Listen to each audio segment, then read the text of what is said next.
Sapporo, uma cidade japonesa conhecida por sua tranquilidade, por suas paisagens de cartão postal, por ser destino de lua de mel e esportes de inverno. O tipo de lugar que você imagina neve caindo devagar, e não cabeças sendo guardadas em caixas de gelo no banheiro de casa. Mas esse caso prova que até os lugares mais pacíficos escondem monstros, e às vezes esses monstros vivem dentro da própria família.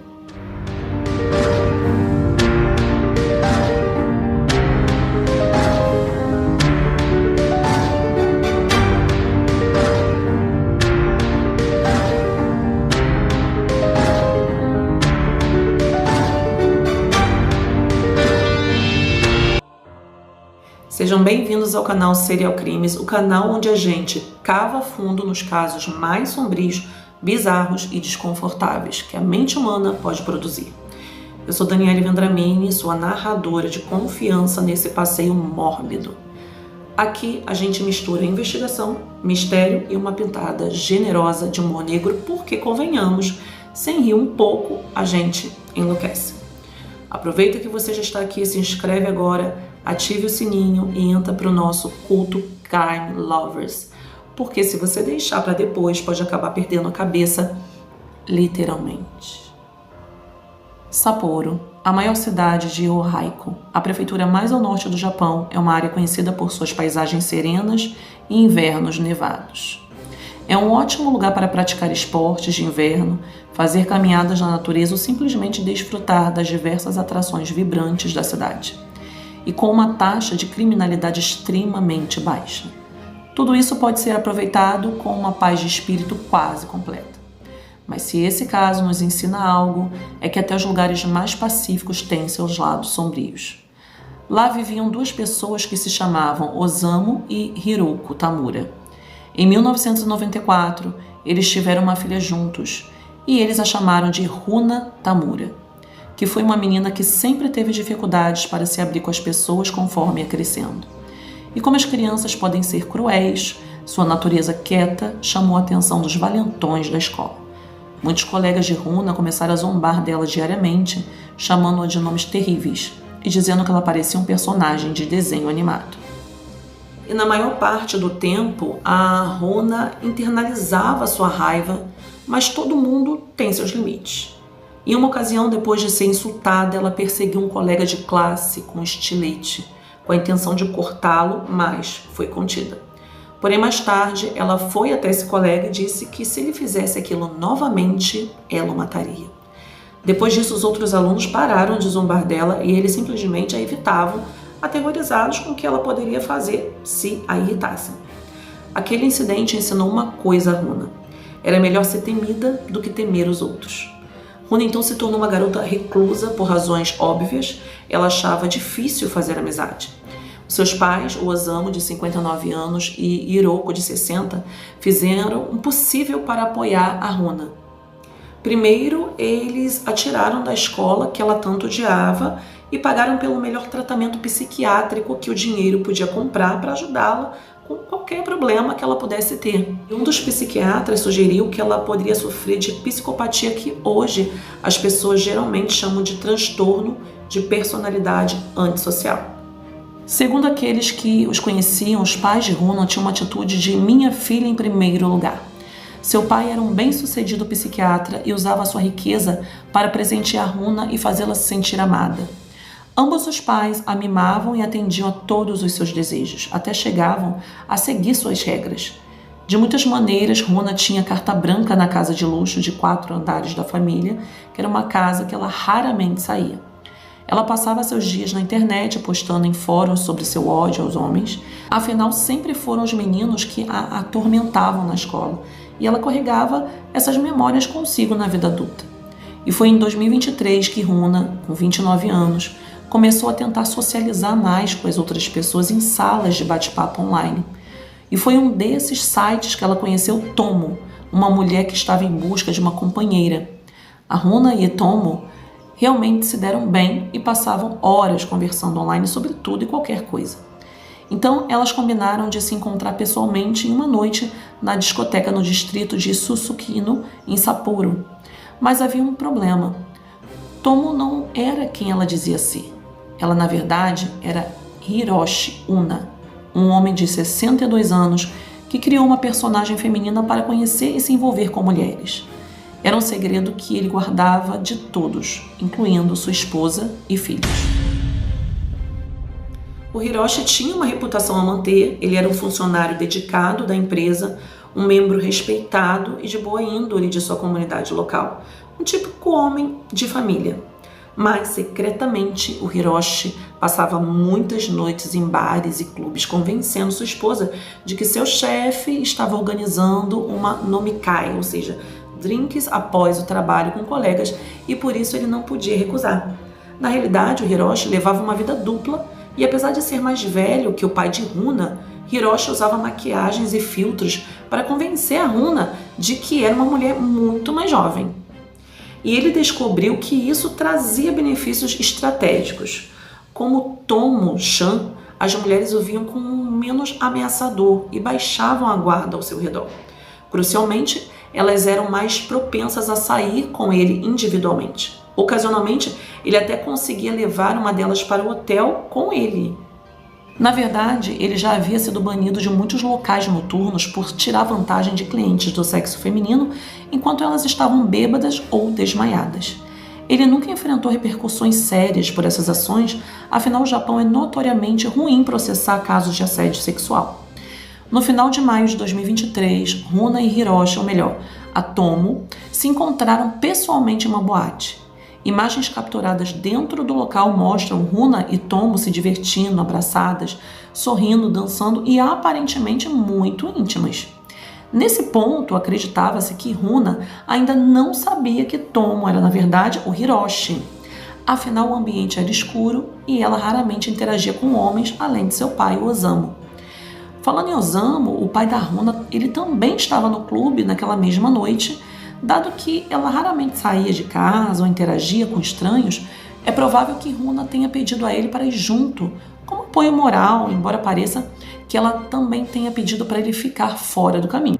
Imagens mostram Osamu dentro do local naquela mesma noite, vagando sem rumo e sozinho, enquanto também mantinha um olho em sua filha.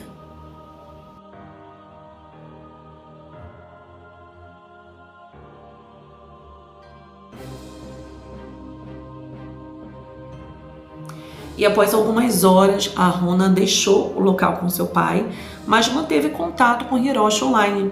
O Hiroshi até enviou uma mensagem para os seus amigos dizendo que ele havia conhecido uma ótima garota e que agora eles estavam namorando. Em seu segundo encontro, em meados de junho, o Hiroshi levou a Runa para jantar novamente em Susukino e não se sabe exatamente o que aconteceu naquela noite, mas alguns relatos dizem que ele a drogou e filmou tudo o que aconteceu em seu telefone. Outros ainda dizem que ele simplesmente revelou que era na verdade um homem e confessou seu amor por ela.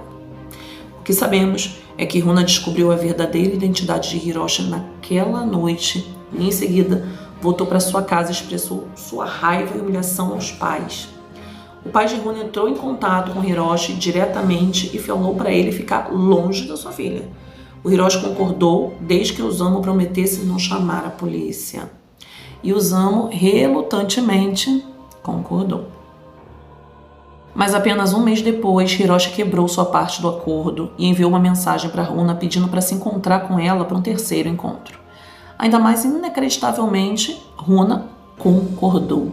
Mas isso porque ela tinha algo além de romance em mente. Ela queria vingança. E em 1º de julho de 2023, a data do terceiro e último encontro de Hiroshi e Runa, às 22h50, Hiroshi estava vestido como Tomo-chan e foi visto entrando em um love hotel, com uma jovem vestida de branco, usando um chapéu de abas largas e uma máscara facial, aparentemente tentando ocultar sua identidade. Tais disfarces não são incomuns para pessoas que se hospedam em love hotels japoneses, onde os quartos são alugados por hora e muitas pessoas vão para atrair seus parceiros ou ter casos. Nesses estabelecimentos, anonimato e discrição são a regra. De fato, os quartos são frequentemente à prova de som e sem janela, e você geralmente pode pagar em dinheiro através de uma pequena janela para que nem mesmo a equipe possa ver o seu rosto. Então o Hiroshi reservou o quarto 202, também conhecido como quarto rosa, e o casal entrou e Hiroshi foi ao banheiro para se refrescar antes de iniciarem a relação. Enquanto ele olhava no espelho de costas para a porta do banheiro, a Runa se aproximou por trás com uma câmera de vídeo em uma mão e uma lâmina afiada na outra. Ela então começou a tirar a sua vida, enquanto simultaneamente fazia seu próprio filme. E após abraçar Hiroshi por trás, a Runa esfaqueou várias vezes com a lâmina, com uma das facadas indo no pescoço até o pulmão. A falta de marcas defensivas em seu braço e mãos indica que todo o ataque terminou rapidamente e Hiroshi provavelmente morreu antes mesmo de saber o que estava acontecendo ali. Em seguida, a Runa pegou uma serra e um conjunto de várias lâminas que havia trazido consigo e removeu a cabeça de Hiroshi. Vestindo uma roupa impermeável para evitar respingos, ela então ligou para a recepção usando o telefone do quarto do hotel e informou que um dos hóspedes registrados sairia, mas que o outro passaria a noite. Ela então deixou o local, levando consigo o telefone, carteira, roupas e qualquer outra coisa que pudesse ser usada para identificar o Hiroshi, incluindo a sua cabeça.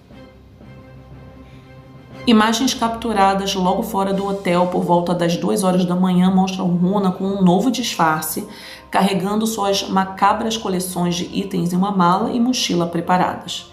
Após sair do hotel sozinha, seu pai, Osamu, chegou de carro e a ajudou a fugir da cena.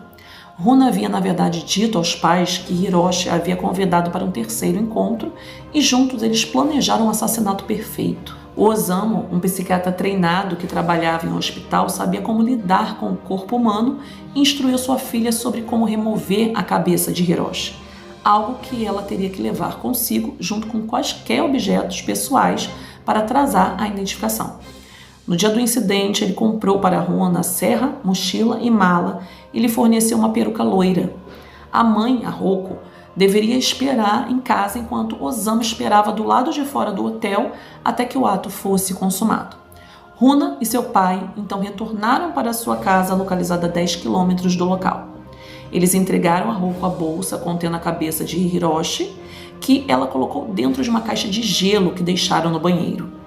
Satisfeita que seus pais fariam a limpeza como sempre faziam, Runa pegou o carro do pai e voltou diretamente para Susukino e estacionou nas primeiras horas da manhã no mesmo clube onde havia conhecido Hiroshi pela primeira vez. E isso provavelmente foi uma tentativa de construir um álibi. E o Osamu foi diretamente ao trabalho no dia seguinte e agiu como se nada tivesse acontecido.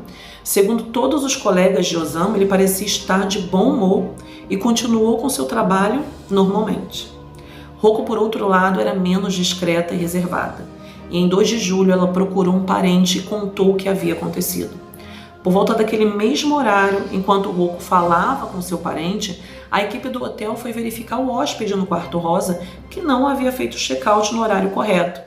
E ao entrar, notaram que a cama ainda estava arrumada e não havia sido usada, e que um cheiro fétido emanava do banheiro.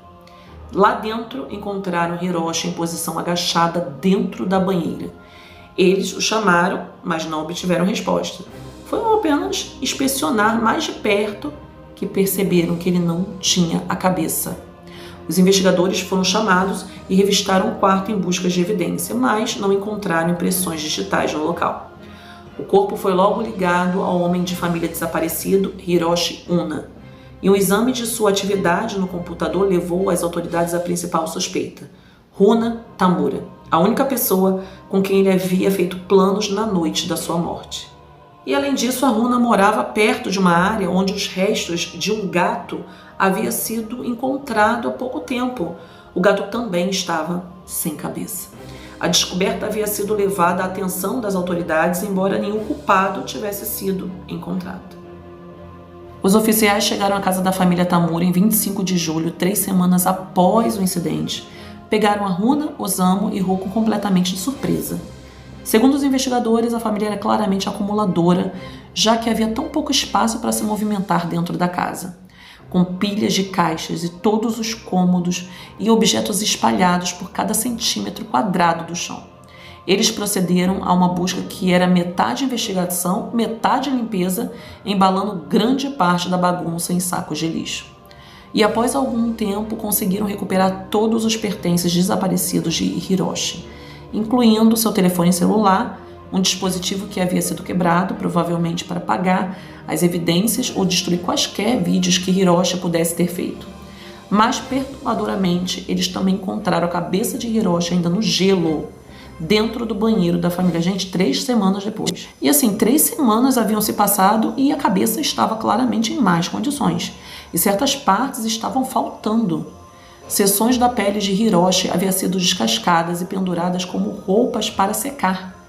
Detetives também apreenderam vídeos feitos antes e depois do assassinato, embora eles não tenham sido divulgados ao público.